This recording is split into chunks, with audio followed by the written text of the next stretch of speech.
I'm gonna try a little bit of an experiment today. And if all goes well, the fender on my bike is gonna go from this to this.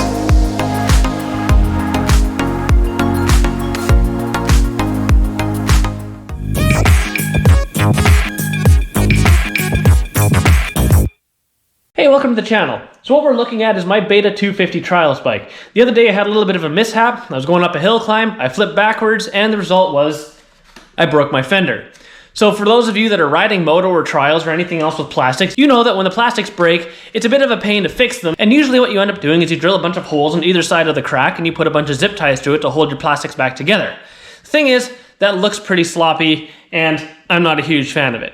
So I'm gonna try something today. I don't know if it's actually gonna work. It's a bit of an experiment, but if it does work, the crack should be stable when it's finished and it'll barely be visible. So first thing I gotta do is pull the fender off and get it over to the workbench.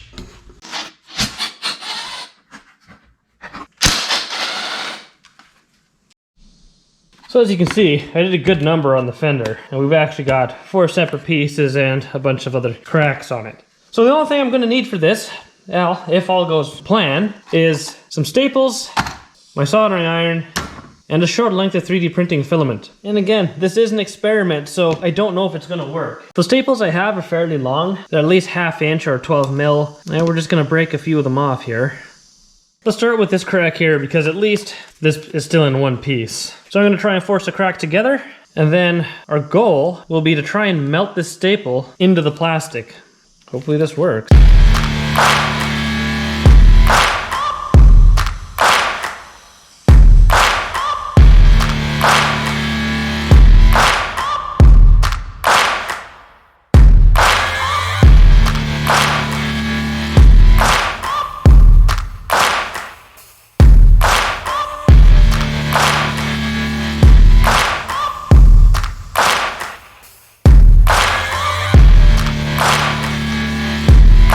So it looks like that's actually working not too bad, so I think we're going to continue on. We got another crack here, so I'll melt one in here, and then we'll try and reattach some of these other parts.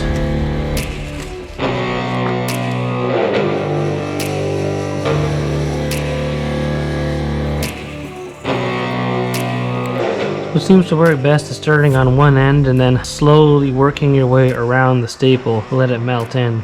And then as you go, slide the soldering iron back and forth to build up a little bit of plastic on top of the staple to hold it down. Otherwise it tries to pop back out again.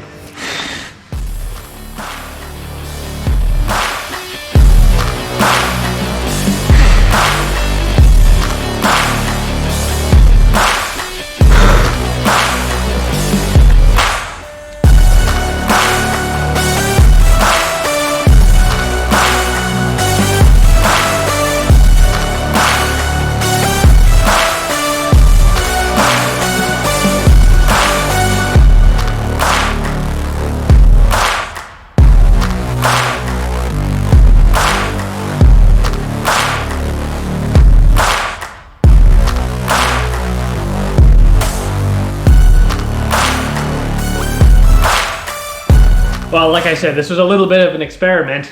It definitely holds strong. I'm not worried about it breaking again. Unfortunately, because I had 2 mounts broken off and I had to sort of try piece it together to get things to fit, now the holes don't quite line up. So what I'm gonna try do here is I'm gonna try and just heat gun it and see if maybe I can bend the thing back into position. But right now it's sitting crooked and that's gonna bother me.